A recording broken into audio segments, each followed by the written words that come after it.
Pues vamos a comenzar ya. Nada más que... Bueno, pues lo que vamos nosotros a comentar hoy se llama la revitalización de la Moschli Borgia, también llamado el Códice Borgia. Y lo que vamos a explicar es el proceso que se siguió para llegar a esto que está aquí, a esta belleza que es la reconstrucción del Tonalámatl, y hoy por hoy la reconstrucción ya de 25 láminas del total de 72 láminas de la Moschli Borgia, ¿no? Entonces vamos a platicarles un poco cómo fue ese proceso. Es muy interesante porque ese proceso ha implicado muchas cosas, entre otras pues el surgimiento del proyecto de Caltonac, ¿no? Que ya dijimos, pues si ya estamos tan adentrados, pues vamos a hacer Caltonac. Entonces bueno, vamos a comenzar. Entonces les pediría por favor si me pueden poner la primera lámina ya, entramos en materia directamente. Vamos a hacer una presentación general. A ver. Muy bien. Bueno, me gustaría empezar mencionándoles nada más que los Amoshtin se les considera una fuente primaria, puesto que... ¿Es este? No, este no es. Ah, sí. Sí, los Amoshtin son una fuente primaria, es decir, que los códices preamericanos contienen información pura acerca de la filosofía, valores y costumbres de la civilización anahuaca. No obstante, se les considera de muy difícil acceso. El proyecto que vamos a presentar a continuación estudia a profundidad los Amoshtin, creados en el centro de México, por supuesto en la época preamericana, para decodificar sus mensajes, es decir, para hacerlos accesibles y que podamos utilizarlos en el mundo actual, en el mundo presente, ya de una manera fluida y ya sin estarse preocupando de comprenderlos.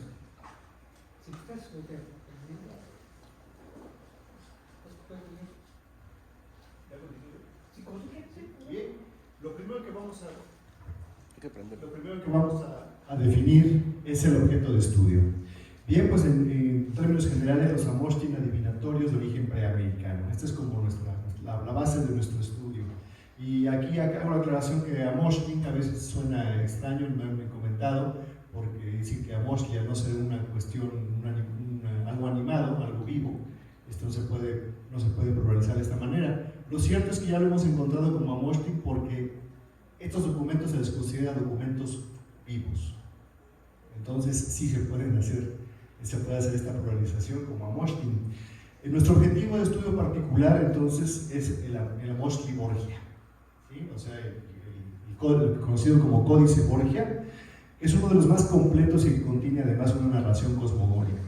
No solamente contiene prácticamente todos los almanaques conocidos hasta el momento, que se replican en muchos otros de los códices del grupo Borgia, como el Freyr-Mayer, el Cospi, el Laud, etc., sino que además contiene una sección exclusiva a la que nosotros hemos llamado, ahora sí que el nombre de trabajo es sección cosmogónica, porque vemos cómo muestra la creación de muchas cuestiones que van desde la creación del universo hasta la creación del ser humano. Muy interesante, y esa es parte del proyecto que estamos trabajando justo en este momento. En este instante estamos trabajando en esa parte del proyecto y esperamos el próximo año poder presentar de aquí todos los resultados que obtuvimos de ese estudio y de esa revitalización de esas páginas. No obstante, este Amoshli fue elaborado hace más de 8 siglos y ha sufrido muchos daños. El original, sabemos, se encuentra en la Biblioteca Vaticana. No es de difícil acceso, no se puede acceder a él prácticamente. Hay que conseguir permisos muy especiales, tienes que tener un doctorado en antropología o arqueología para que te consideren para poderlo consultar, y aún así es cuestión de que a ver si te lo permiten hacer. También hay que decirlo, no se cuenta con facsímiles accesibles, y accesibles quiero decir económicamente hablando, son muy caros, de difícil acceso, y cuando los encuentras son muy caros, así que no están a la mano. No es un documento que pueda cualquier persona tener en su casa y comenzarlo a estudiar, inclusive simplemente el verlo ya te enriquece, pero tampoco tenemos esa posibilidad. Entonces, como les comentaba yo ayer, parte del proyecto que estamos llevando a cabo es no solamente revitalizar los documentos, estudiarlos a profundidad, sino también eventualmente poderlos divulgar, ¿sí? Para que se comiencen a dar a conocer y todo el mundo pueda tener acceso a los documentos, estudiarlos, seguir el tonal y estudiar muchas de las cosas que están ahí volcadas al poderlos hacer más accesibles. Y también al tener nosotros pues, nuestra versión original del códice, pues ya no va a haber quien nos diga que no podemos publicarlo, que no podemos compartirlo, que no podemos imprimirlo, que no podemos difundirlo, ¿no? Esa es la idea, sin estar preocupándonos por cuestiones de derechos y cosas por el estilo. Bien, entonces algunas de estas secciones del original pues están tan deterioradas que cuesta mucho trabajo, aún si conseguimos el documento en facsímil o si lo tenemos en digital, cuesta mucho trabajo. Hay partes que ya prácticamente están desaparecidas, hay otras que están muy borradas y que son de difícil análisis, aunque todavía se puede rescatar, y eso es parte de lo que estamos haciendo nosotros, rescatar esas partes que aún se pueden ver pero que son difíciles, y completar aquellas que ya no están con datos de otros documentos similares y datos de otros estudiosos que pues, en los últimos 200 años han hecho algunos avances en este terreno. La siguiente, por favor. Sí, así es, porque afortunadamente contamos con el Códice Vaticano B, que nos sirve muy bien para complementar las partes que no tenemos del Borgia, por ejemplo. Es uno de los documentos que nos sirve. También me gustaría comentar que si yo tuviera la posibilidad, sería uno de mis sueños dorados imprimir 40 millones de ejemplares y regalárselo a todos los niños de México, porque de verdad conocer la Moschli Borgia es una de las cosas más importantes que para mí debería tener cualquier persona que nazca en este país, así de simple. Entonces, bueno, ¿sí? Bueno, yo leo Tonalpohualli y el tarot. Allá adivino tu vida, adivino tu personalidad, tu pasado, tu presente y tu futuro. Cuando conocí los secretos del tonal y el nahual, pues prácticamente me voló el cerebro, prácticamente cómo se conjuga la magia del Tonalpohualli, cómo se conjugan los elementos del calendario, cómo se conjuga incluso pues también con el tarot. O sea, yo me lo manejo junto, me decían que no lo manejara junto, pero realmente yo me desobedecí y manejo el Tonalpohualli y el tarot juntos, ¿no? Y ahí empecé a adivinar esto, es decir, con el Tonalpohualli yo encontré con el maestro Arturo Mesa Gutiérrez, y bueno, con los libros también de Diego de Durán y Fray Bernardino de Sahagún, pues esa magia, ¿no? del Tonalpohualli, que conjugo esos libros y las cartas del tarot, y pues empiezo a adivinar. Incluso pues han sucedido cosas tan mágicas con la lectura del Tonalpohualli, que me encontraba en la sierra allá de la Huasteca Potosina, y había un niño, estábamos en una comunidad indígena, náhuatl, y yo pues desde el 2015 leo el Tonalpohualli. Entonces les dije a la familia que nos recibió, le leo el Tonalpohualli a todos, y ya les leí el Tonalpohualli a las personas. Y le dije, si quieres al niño, también al bebé. Y el bebé hacía... Entonces cuando le leí su tonal, el niño salió ocelote, jaguar, ¿no? Entonces han sucedido cosas tan interesantes que cuando estaba leyendo allá también en la Mixteca, en una feria de pueblos indígenas. Caballero, me permite continuar, discúlpeme, ves que sí.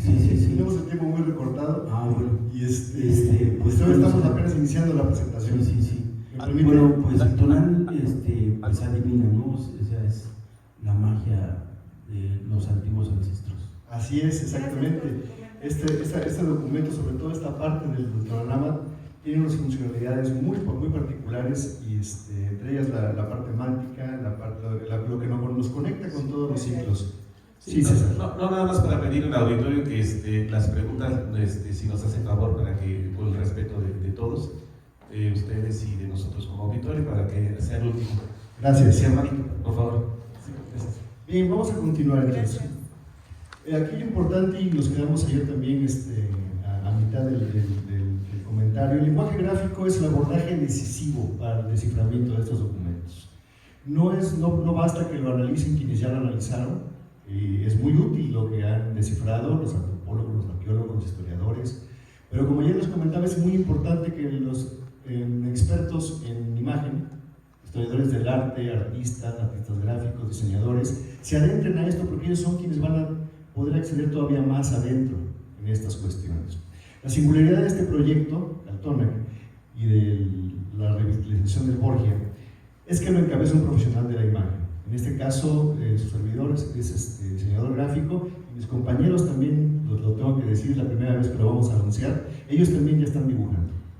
A la par, la maestra Lili y el maestro Rolando van en diferentes etapas de aprendizaje, pero también ya están en la etapa de tlacuilos aprendices. El planteamiento fue comprender y aprender el lenguaje gráfico usado en la Moschly Borgia con miras a crear un nuevo ejemplar completamente revitalizado. La siguiente, por favor.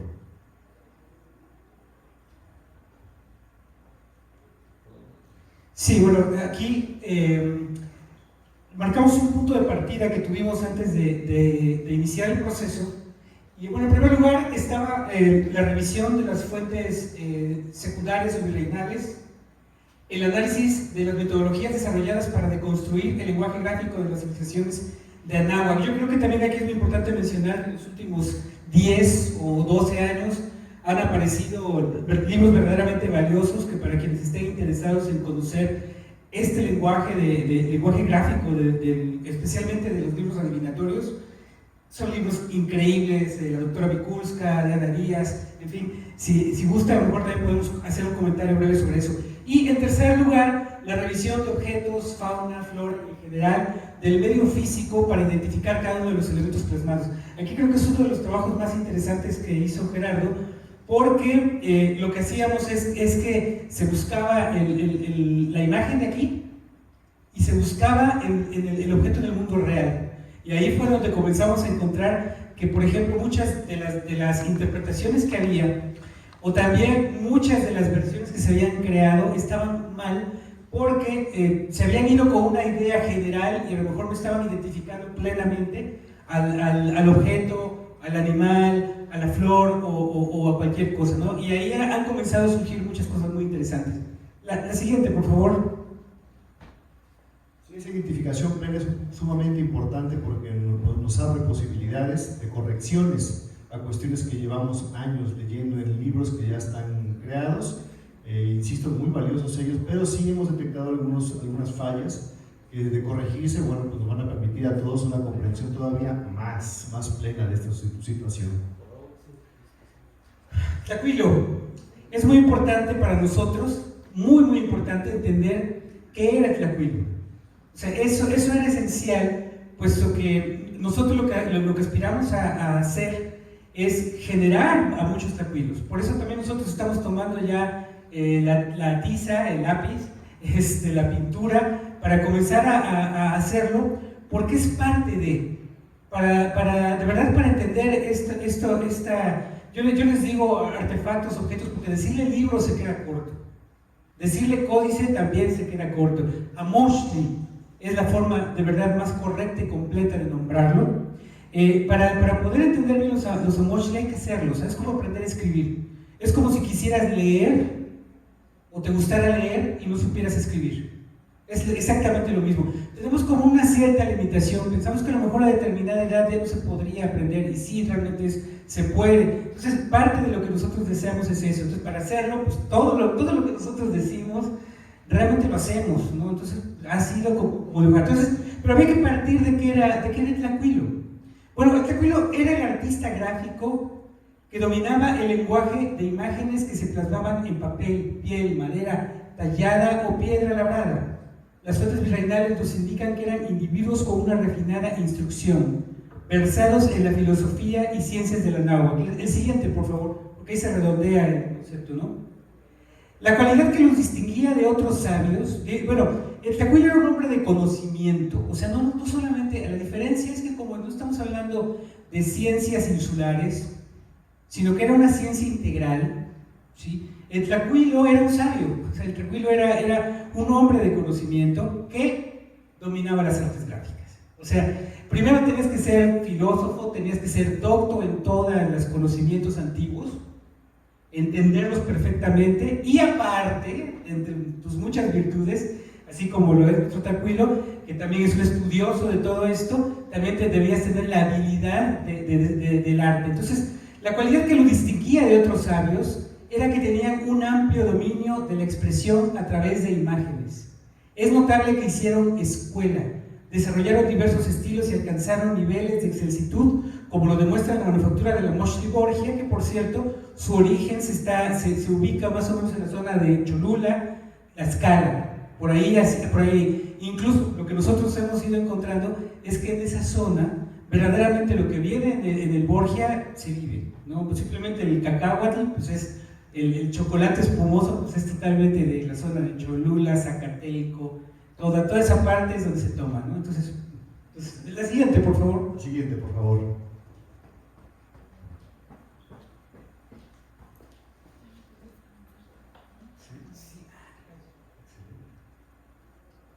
Perfecto. Bien, pues estos son los preliminares. Todo este proyecto, todo este estudio, toda esta compenetración en los documentos, en la labor del Tacuilo, nos llevó a la consolidación del proyecto que ahora llamamos Caltona, precisamente, porque nosotros, hay que decirlo, llevamos años trabajando juntos, estudiando las fuentes, estudiando muchas cosas. Sin embargo, pues no teníamos un proyecto concreto y decidimos que ya era hora de poderlo comenzar a compartir, ya con un foco muy específico, muy especial. El grupo de estudio se conformó desde el 2015 y desde entonces está integrado por Gerardo Ingram, servidor, Liliana Martínez y Rolando Lima. Previo a iniciar el proceso de revitalización de la Moschli Borgia, se trabajó en distintas etapas y niveles, generando los fundamentos de lo que hoy es Caltona.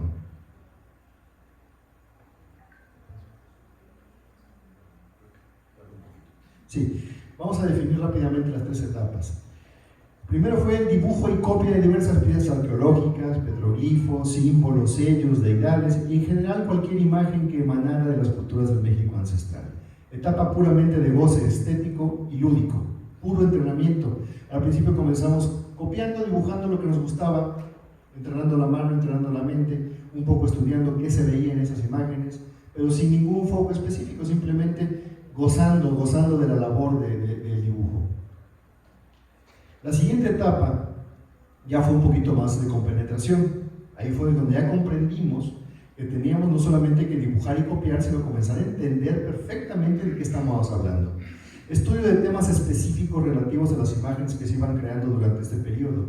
Se vuelve necesario contar con información acerca de todo lo que se está plasmando. Se selecciona cuidadosamente las temáticas y los materiales, tanto para su reproducción gráfica como para el estudio complementario. En este periodo el grupo establece la importancia primordial de las cuentas del tiempo como base, fundamento, columna vertebral, para que quede claro, y escala de la sabiduría y la cosmovisión. En esta etapa descubrimos que el Tonalpohualli es la columna vertebral de la cosmovisión. Cualquiera que quiera acceder de lleno a la cosmovisión tiene que conocer el Tonalpohualli, porque de aquí emana absolutamente todo. De aquí te desprendes a cualquier tipo de conocimiento que quieras tú dedicarte o que quieras ahondar, todo parte de aquí. El estudio se va enfocando en los códices prehispánicos, mayas, mixtecos y sobre todo los del grupo Borgia. Siguiente. Bien, la tercera etapa se define una ruta ya muy específica. Centrar el estudio en el grupo Borgia, que incluye los Amoshtin, Feyerabad y Mayer, Cospi, Vaticano B, Laúd y, claro, el Borgia, que es el que le da nombre al grupo, como base del estudio de las cuentas del tiempo y toda la gama de temáticas implícitas en dichos documentos. Esta es la cantidad de datos, de ciencias y de información que está contenida en este documento, que nos obliga verdaderamente a adentrarnos en temas que originalmente pues no pensábamos que nos teníamos que meter. Pensábamos que originalmente íbamos a estudiar un par de libros, leer algún par de cosas. Lo cierto es que nos ha llevado a estudiar todo tipo de temáticas, muy diversas, desde la biología, la filosofía, zoología, no somos expertos en ninguna de esas ramas, tenemos que decirlo, claro, pero sin embargo sí nos hemos tenido que meter a muchos temas que al principio pues no teníamos contemplado. La perspectiva sobre los calendarios. Estudio pormenorizado de los conceptos de calendarios, entre comillas, es importante, y las cuentas del tiempo en México. No es lo mismo calendario que cuenta del tiempo. Ayer más o menos hicimos algunos comentarios al respecto y hay que hacer esta distinción porque aquí, por ejemplo, este no es un calendario. Así ya lo decimos categóricamente, esto no es un calendario. Esto es una cuenta que lo cuenta todo, ya lo veremos más adelante. El estudio de la historia de los calendarios en México y otras partes del mundo. Inmersión en las diversas cuentas existentes. Esto es un periodo que nos tomó 4 años, en el que nos metimos a conocer todas las cuentas que andan por ahí. No voy a decir los nombres, seguramente ustedes saben de cuáles cuentas estamos hablando, y eso nos llevó a descubrir que pues ninguna de ellas nos respondía a las preguntas que surgían. Así es, creo que también parte de un trabajo que nosotros estamos haciendo es tratar de ahorrarles a todos el camino que hemos seguido, porque nuestro camino ha sido muy largo, de muchos años. Digamos, cuando comenzamos ya a hacer juntos el trabajo de investigar, pues fue como 2015, pero ya desde que comenzamos a intercambiar información, pues ya son muchísimos años, y la verdad es que pasamos por todos. Yo llevé pues todas las cuentas, tuve todos los tonales del mundo, fui Nahui, Squinkly, fui Chicuaces, Zipacli, fui todos los que ustedes se puedan imaginar, los fui, llevé todas las cuentas, pero la verdad es que la única que verdaderamente se va sincronizando con los eventos en tiempo real es la que estamos llevando actualmente, y fue una que habíamos utilizado, probamos muchas y regresamos a esa porque era la única que realmente respondía. Entonces la verdad es que para mí sí implica siempre recomendar a los demás que se ahorren toda la chamba que yo ya hice de años de estar pasando por cuentas, y mejor tomar esta que nosotros llevamos actualmente, que es la ininterrumpida, ¿no? Y bueno, sí es muy buena esa distinción. Entonces bueno, sí estudiamos todos los sistemas durante todo ese tiempo, sí estudiamos todos a fondo, porque como se darán cuenta, pues nos gusta estudiar a fondo. O sea, sí nos clavamos, somos personas muy clavadas, nos dicen. Entonces, pues sí lo hicimos esa tarea, y bueno, ese es el resultado, ¿no? Bien, ahora les voy a compartir varias imágenes de lo que constituyó el trabajo, el avance de todo este estudio, a partir del 2019, más o menos, en el que comenzamos a adentrarnos a la cuestión iconográfica ya de lleno, ya como un objeto de estudio específico, precisamente para poder culminar en poder replicar de manera responsable estos documentos. Comenzamos por la toponimia. La toponimia nos llevó a un estudio iconográfico profundo.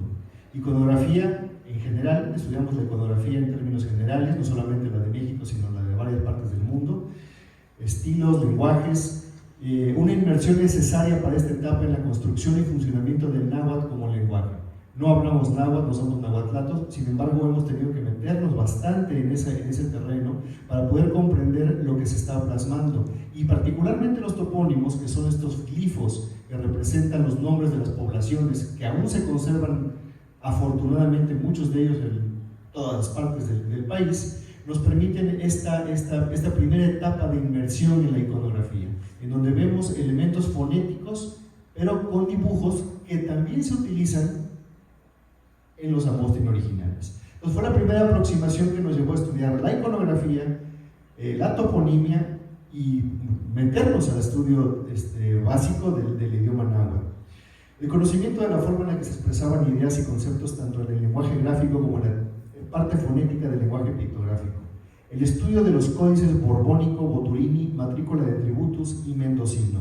En estos 4 códices, que son códices mexicas, pues hay mucha polémica de si eran prehispánicos o son posteriores a la conquista. Pues el análisis que hemos hecho son documentos que pertenecen justamente a la época, poquito antes de la conquista y durante de la conquista, porque ya contienen elementos que los diferencian de estos.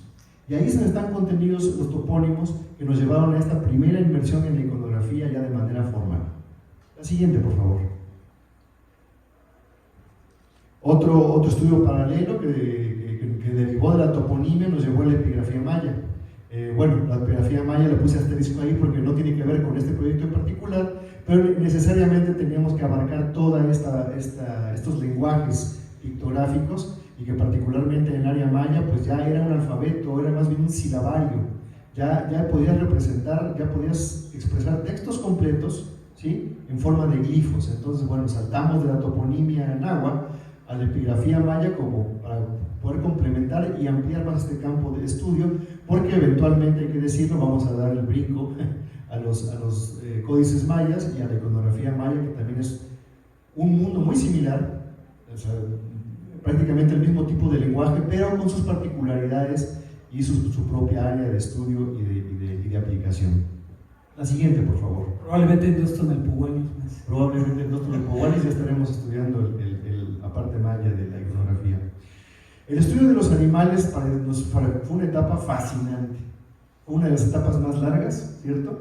Pero fue fascinante porque, como les digo, nos tuvimos que meter a estudiar biología, nos tuvimos que meter a estudiar cuestiones de comportamientos de los animales, qué tipos de animales había en México, sobre todo en la zona en la que se crearon los documentos, para poder identificar a plenitud cada uno de los animales que aparecen, porque cabe decirlo, los glifos del Tonalpohualli contienen 10 animales, que podríamos llamarlos genéricos en términos de que el águila pues es una águila genérica, la serpiente es una serpiente genérica, la lagartija también es genérica, pero hay otros animales que aparecen en los documentos, que sí son animales específicos, que ya no cumplen la labor de glifo calendárico, sino que ya cumplen una labor dentro de un contexto, en una escena, llevando a cabo acciones específicas, siendo cazados o siendo cazadores, parte de un ritual, parte de una ofrenda, etcétera, etcétera. Entonces había que estudiar no solamente los animales, particularmente en la de los glifos, en los 20 signos calendáricos o signos del Tonalpohualli, sino además poder identificar toda la demás fauna que aparece, que es amplísima. Sabemos que los animales, como parte de la naturaleza, pues formaban parte integral de la cultura y del lenguaje pictográfico del México ancestral. Aquí les estoy compartiendo varias imágenes de las libretas, las múltiples libretas que llenamos de bocetos y de los estudios que hicimos iconográficos, porque pues era necesario, como decía Rolando, no puedes aprender a leer sin saber escribir, ¿no? Así es, y también lo que pasa es que eso es un lenguaje. Entonces, no es lo mismo que estés hablando de un gavilán que de un águila real. Te está planteando diferentes atributos, diferentes cualidades, y es lenguaje. Entonces, es como si confundieras una J con una G, ¿no? o algo así. Necesitas temer con toda precisión y realmente detectamos muchos errores de interpretación que llevaban a conclusiones equivocadas de quienes daban el resultado final de una lámina. Entonces no queríamos caer en eso y por eso es que sí fuimos demasiado específicos, ¿no? ¿Podemos pasar por favor a la siguiente?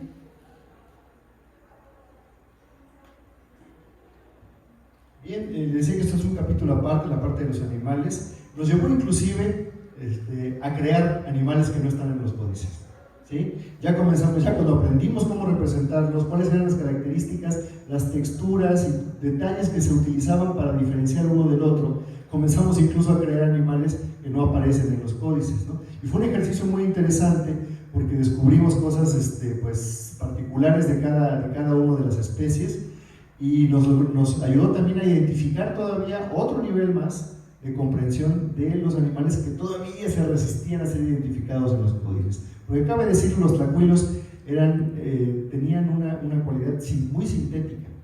Las imágenes son muy sintéticas, lo llevan al mínimo de expresión. Eso es algo que la verdad es extraordinario y que lo podríamos comparar sin ánimos de menospreciarlo con la caricatura actualmente. Es decir, esta síntesis de elementos, pero aquí no era para caricaturizar ni para la diversión, era para precisamente dejar solamente lo esencial para poder comunicar lo más, ¿sí? La siguiente, por favor. Yo quiero comentarles que este estudio gráfico nos llevó a nosotros, ahí incluso a los zoológicos, a conocer los animales en persona y nos pasábamos horas ahí viendo cómo se movían, qué comían, cómo nos observaban ellos a nosotros y pudimos captar todas esas expresiones que veíamos después ahí en la Moshti. Justamente aquí en la parte derecha de la pantalla vemos que está desplegado en dos partes, la libreta que está abierta. Son 4 animalitos, solamente el de arriba, que es el squinty, ese que sí existe en los códices, pero abajo tenemos otros que sabemos que en náhuatl se dicen de cierta forma, pero que no están representados en los códices. Entonces nos dimos a la tarea de hacer su representación en el lenguaje del Borgia particularmente, con características específicas para que no se pueda confundir con ningún otro en caso de ser utilizado por un tlacuilo precisamente para poderlo plasmar. Porque sabemos que el corpus que tenemos de documentos es poco, realmente es poco, pero evidentemente de todos los que había seguramente estos animales estaban plasmados. Unos que no están aquí estuvieron en otros documentos que ya no existen. Entonces, bueno, Una vez que conocemos el lenguaje, una vez que conocemos cómo se escribe, pues ya podemos recuperar esa información, y si bien seguramente no son idénticos a los que existían, pero ya podemos decir que podemos proponer incluso animales o imágenes que no existen, pero que cumplen con todos los preceptos y los cánones y las ideas que están plasmadas en el lenguaje iconográfico. La siguiente, por favor. Aquí hablamos hace rato de la identificación. Esto es algo muy importante y que nos ha llevado a tener unas experiencias muy gratificantes, porque hemos hecho descubrimientos interesantísimos y hemos descubierto cómo hay errores que se vienen arrastrando desde hace 80, 120 años en documentos que dicen que un animal es jaguar y pues no es jaguar, ¿no? Hemos visto cómo, por ejemplo, al ocelote, que es el animal, el felino más grande de esta zona del país, del centro de México, se le decía jaguar cuando el jaguar es de la zona sureste. Digo, en los mayas sí se le puede decir jaguar, pero aquí no hay jaguares, aquí hay ocelotes. Y en el norte había pumas, no había jaguares ni tampoco había ocelotes. Y parece mentira, pero esas definiciones son muy sutiles pero muy importantes. Porque cuando tú estás hablando en un contexto norteño y dices el tigre o el jaguar, pues como que no checa, ¿no? Es un felino, feroz, etc. Podríamos decir que es equivalente, pero no es lo mismo. En la medida en la que podemos ser más específicos y más exactos en la identificación, también va a ser más exacta la enunciación y el desciframiento de esos documentos. La identificación fue una fase del estudio e identificación plena de las características específicas, formas, colores, texturas, detalles y hasta las posiciones, ¿sí? Y las proporciones de los animales, porque también tiene mucho que ver. Ahí hemos descubierto errores garrafales, de las abundantes representaciones de la fauna en los Amoshtin, y también hay que decirlo, en las piedras y en los templos. Su importancia es tal que una mala identificación de un animal o sus características particulares pueden llevar a cambiar el sentido de la interpretación e incluso el contenido. Les voy a poner un ejemplo muy claro que descubrimos cuando fuimos a la ciudad de Tula. No sé si a lo mejor ustedes han acudido a Tula, en Hidalgo. Hay una parte en la que hay una cenefa muy larga, que le llaman el templo de los jaguares, ¿sí? El muro de los jaguares le llaman. En donde hay una cenefa como de este ancho más o menos, en el que se ven cuadretes donde se van viendo una procesión de animales, uno tras otro, uno tras otro, uno tras otro, así larga, incluso da la vuelta. Ha de haber como unos 30 o 40 cuadretes con estos animales, y le llaman el muro de los jaguares. Pues resulta que no son jaguares. De entrada están alternados un canino y un felino, canino, felino, canino, felino. Ajá. Y en segundo lugar, no son jaguares, son pumas. Entonces, sin embargo, ese error, desde la primera vez que se mencionó hace 100 y pico de años hasta el momento, no se ha corregido. Entonces, las personas siguen estudiando los documentos, siguen estudiando el basamento, siguen estudiando a Tula, diciendo que es el muro de los jaguares. Entonces, claro, a lo mejor puede parecer que no es muy relevante, pero yo creo que ya podemos comenzar a imaginar que sí cambia el sentido de las cosas. Porque seguramente en Tula era más importante el puma que el jaguar. Y el coyote era muy importante, porque lo que vemos en ese muro son pumas y coyotes, puma y coyote, puma y coyote, puma y coyote. Y águilas en la parte de abajo, importante. Los guerreros, en ese caso guerreros puma, vamos a decirlo así, el guerrero coyote y el guerrero águila, ¿no?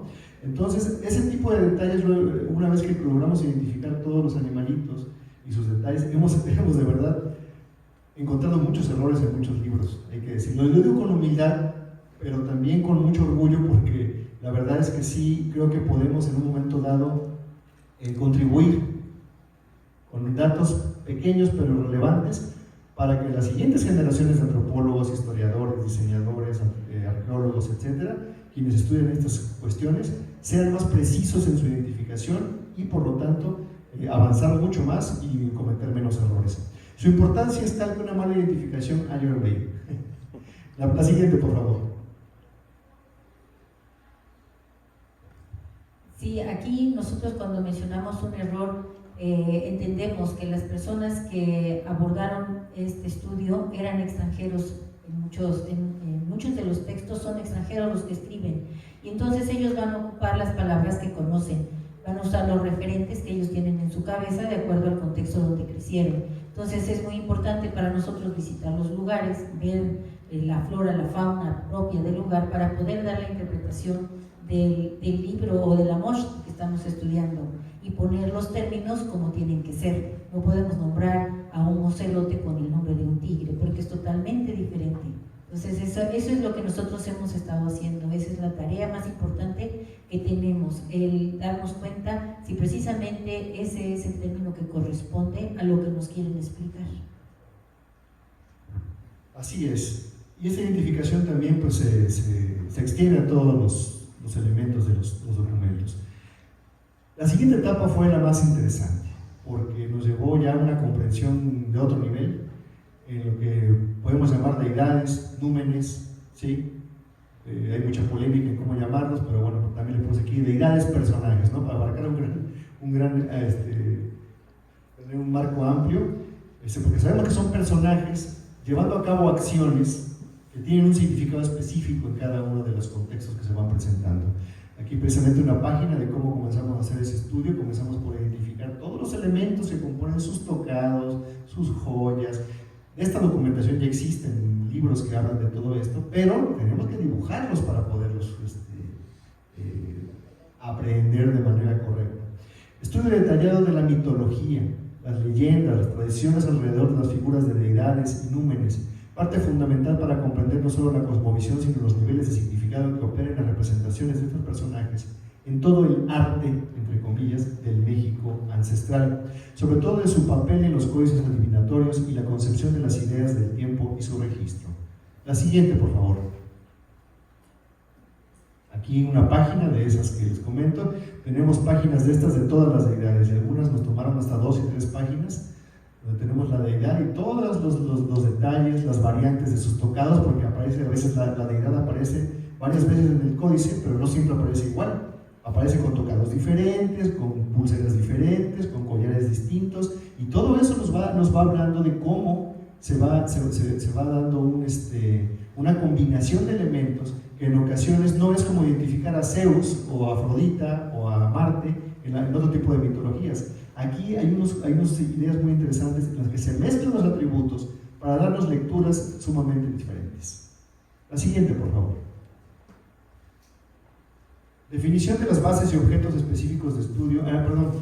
Ya aquí vamos a los preliminares del proyecto. Ya ahora sí, ya cuando dijimos vamos a replicar, ya ahora sí el códice, porque ya contamos con los elementos, según nosotros, para poder comenzar ya de manera responsable a replicar los documentos que estaban dañados. Definición de las bases y objetos específicos de estudio del proyecto y la de revitalización y reinterpretación del Códice Borgia, primordialmente del Tonalámatl, que es el que vemos acá. Habiendo comprendido la importancia de lo calendárico como piedra fundamental de este estudio, se hizo indispensable conocer cada detalle, estructura, composición, retícula e iconografía de todas las partes ahora del documento. La siguiente, por favor.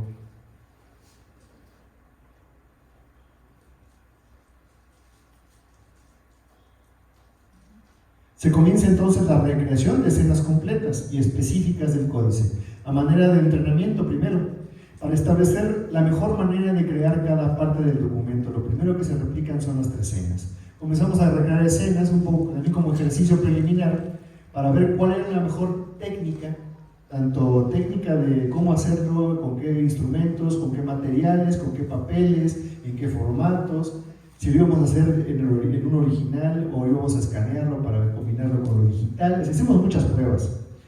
Posteriormente se genera una planificación y se elaboran los primeros bocetos para crear un Tonalámatl propio.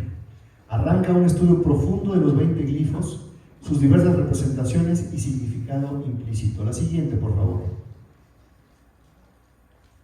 Aquí yo les quiero compartir una experiencia muy bonita. Yo ya había incursionado en el arte en varias técnicas como el acrílico, el óleo, la acuarela no la había yo probado. Mi mamá sí, pero yo no.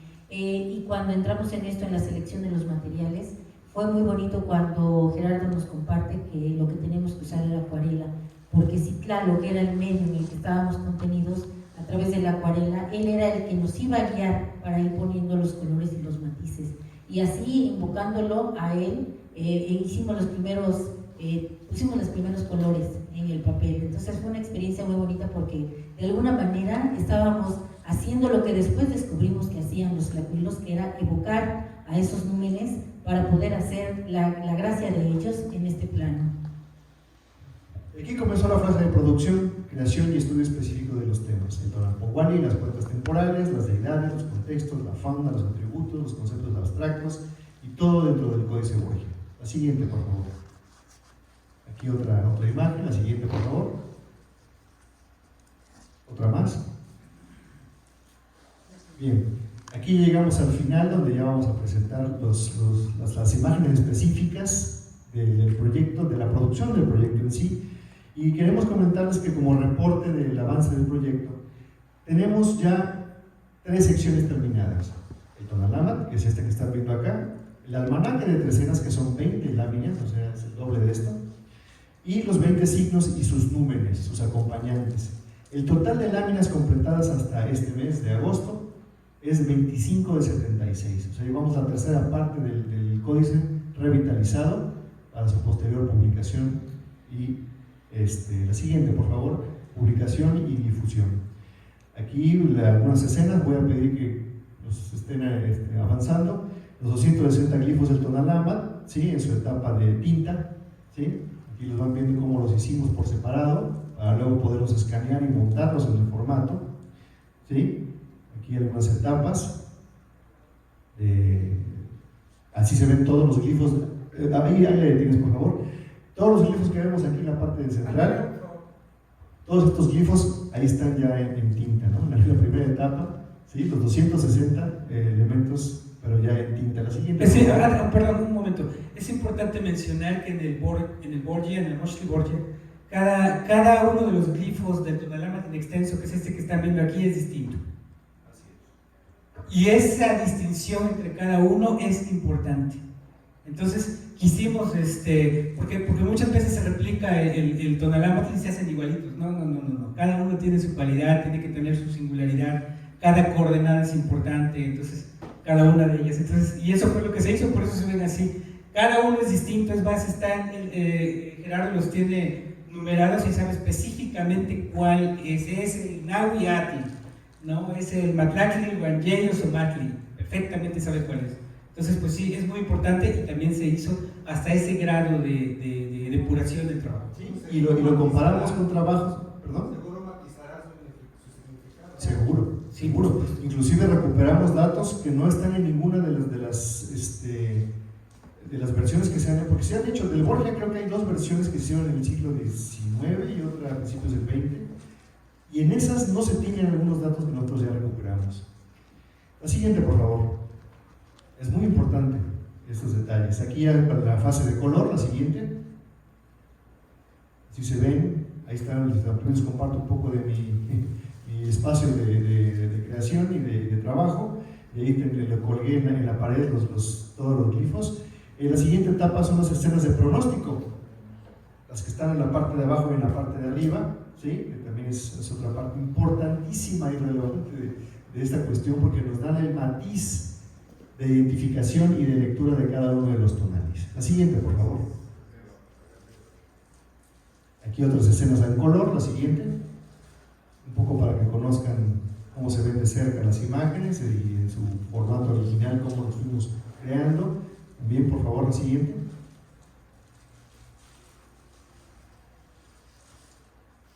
El almanaque de trecenas, ¿sí? Aquí pasamos ya a otro que no es este. Es el almanaque de trecenas, donde están consignadas cada una de las trecenas con sus números acompañantes y toda la escena que sabemos que reviste y colorea los 13 días que corresponden a ese tramo temporal. Aquí la etapa del lápiz, para que vayan viendo cómo se va creando. La siguiente, por favor. La siguiente, por favor. Aquí en lápiz, aquí en tinta. La siguiente. Aquí ya los primeros colores, porque vamos avanzando por colores. Recordemos que el Borgia tiene 4 colores básicos, bueno, más bien 6, pero son 4 colores básicos con sus matices. Entonces también replicamos ese tipo de reproducción y también escogiendo los colores de manera muy particular para que se parecieran al color original que pudieron haber tenido los documentos en su momento de esplendor. La siguiente, por favor. Bueno, aquí también otra etapa de pleno coloreado, ahí con mis plumones y mis acuarelas que utilizo. La siguiente, por favor.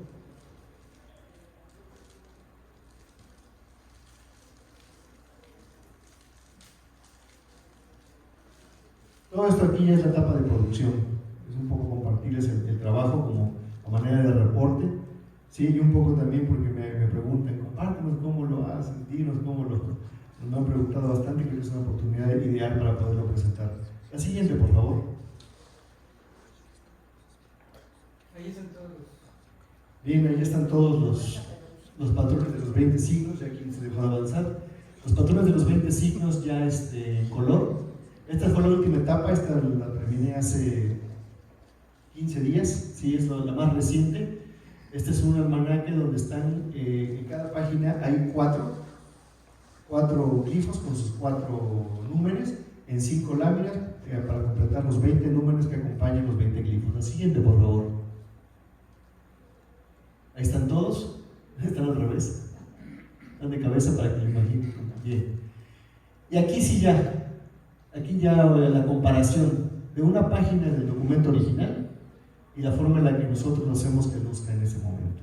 Insisto, es una revitalización responsable, no lo hacemos al garete, no, cada trazo y cada cuestión que tenemos que completar pues requiere de un estudio y de comparaciones y de compenetración en muchos temas para poder decidir qué vamos a poner esto cuando no se está viendo bien, o a veces apenas se ve y tenemos que y hasta que descubrimos qué es lo que no se está viendo y lo podemos poder poner en su lugar. Y a este respecto me gustaría comentarles precisamente, la anterior por favor, uno de los datos más importantes que como contribución estamos haciendo es que esas imágenes que están perdidas, todos los que han replicado el códice, que hay 2 réplicas como les comento, hasta el momento, ninguno ha completado esos dos cuadrantes. Nosotros ya lo hicimos. Aquí están precisamente lo que estamos viendo en el estilo del códice, ¿sí? Obviamente comparándolo con otros almanaques similares que están en el códice COSPI y en el códice Laud, y el conocimiento de lo que se está plasmando en cada uno de estos pronósticos para poder ya proponer cómo lo vamos a hacer al estilo Borgia para que no salte, que no se vea distinto, que se vea integrado con todos los elementos. Y bueno, pues ahí está ya recuperado para las siguientes generaciones nuestra versión del códice Borgia completado y revitalizado. Gracias. La siguiente, por favor. Un momento nada más, un momento pues, para regresar. A mí me gustaría hacer énfasis en el deterioro. Es una pieza que tiene 8 siglos de antigüedad, entonces está bastante deteriorada en muchas partes. Incluso uno de los detalles, creo que fue este Coscacuautli, porque este Coscacuautli específicamente tuvo un detalle, tiene un pedacito de un tocado que incluso ha servido para explicar otras láminas interiores del Borgia y sacar muchas conclusiones. Así de importantes son los detalles en el Borgia. Miren, por ejemplo, ahí se lo puede señalar. Sí, claro, te poco. ¿Sí? Ese que les comentamos. En las otras réplicas que se han hecho, se pone el Coscacuautli sin el penachito ese que tiene ahí. Porque en todos los demás no lo tiene, pero en ese en específico sí lo tiene. Y como dice Rolando, ese detalle, recuperarlo nos permitió ver errores en otras escenas de los códices que se han replicado. Muy interesante, por eso es importante fijarse en cada detalle. Inclusive hemos tomado los documentos originales, obviamente en digital, y mediante contraste de imagen y con herramientas digitales, pues puedes de repente sacar un poco lo que está perdido, lo puedes vislumbrar y de ahí descubrir qué es lo que está perdido en esa parte. Incluso descubrir cuáles eran los colores en su formato original. La siguiente, por favor, ya vamos a terminar. Y bueno, pues así es como luce ya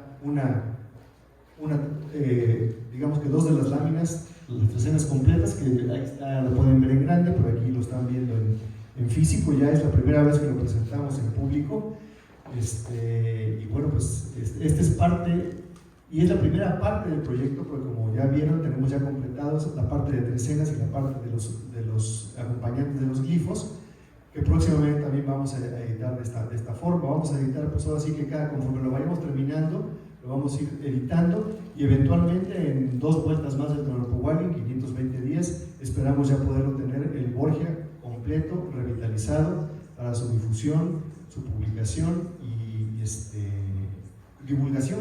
Es importante lo que comentábamos al inicio del ¿quieres concluir, por favor? No, pues nada más decirles que la verdad, como nosotros, ustedes sabrán, a lo mejor muchos de ustedes conocen nuestro programa, nosotros todas las mañanas a las 5:45 de la mañana tenemos un programa donde hacemos la lectura del Tonali diario. Y por eso nosotros necesitamos una herramienta precisa para hacer esa lectura. Si nosotros no tenemos los elementos completos, realmente no podemos hacerla bien. Entonces nos damos cuenta hasta de los pequeños detalles que fallan. Por ejemplo, el Tonali de antier, veía que una de las reconstrucciones que existen, hay una escena de una espina de maguey, que una personaje se está clavando, y el personaje, quien la replicó, puso la espina al revés, o sea, ni siquiera tenía idea de para qué sirve la espina, porque la punta está hacia afuera y el personaje se la está clavando. Entonces, son detalles como esos que nosotros que conocemos bien, que lo utilizamos, que lo aplicamos, que lo vivimos, que lo leemos, podemos ir descubriendo esos pequeños detalles que le van a permitir a quien en el futuro lo lea, leerlo bien y con total apego al mensaje tal y como es, ¿no? Sí, porque como han podido notar quienes nos ven todos los días, la primera fase de interpretación que hacemos es la fase de descripción de la imagen. Escribir cada cosita que vemos ahí para entonces poder decir, bueno, esto quiere decir esto, porque en la cosmovisión está este detalle, que el autosacrificio implica, que no sé qué, no sé cuánto. De esa forma es como hemos podido llegar a esa interpretación más, insisto, responsable desde nuestro punto de vista, porque nos hemos dedicado de manera precisa a identificar cada cosa, a replicarlo, entonces por lo tanto a recuperarlo también y a que opere ya de manera intuitiva en nuestras mentes. Por eso es importante que quien quiera conocerlo a este nivel necesitan meterse a dibujar. Y es mentira que nadie, no, yo no estoy hecho para el dibujo, no es cierto, todos podemos aprender a dibujar, todos. Así como podemos aprender a tocar un instrumento, podemos aprender un idioma, es exactamente lo mismo. Simplemente hay que dedicarse, hay que dedicarle tiempo, y creo que eso es parte de lo que no se ha hecho por parte de algunos estudiosos. Yo me topé con un arqueólogo en Tepoztlán, estábamos echando unos mezcales ya bien contentos, bien elevados, y me decían, no, es que no se puede, esto no se puede descifrar, es imposible que se... ¿Por qué? No, es que no se puede, nadie ha podido. Pues eso no significa que nadie lo vaya a poder hacer. Ayer comentábamos, ¿no? Yuri Norosov, un ruso que nunca visitó México hasta los 90 años, en sus años mozos, cuando él tenía como 30 años, logró lo que nadie nunca había logrado, que era descifrar el lenguaje iconográfico y la epigrafía maya, ¿no? Entonces sí es posible acceder a la información que está contenida aquí. Obviamente requiere de mucho estudio, de mucha compenetración, de mucho compromiso, y por eso nos atrevemos ya a proponer este tipo de reconstrucciones, insisto, de manera enterada, responsable y con mucha certeza de lo que estamos diciendo. Muchas gracias.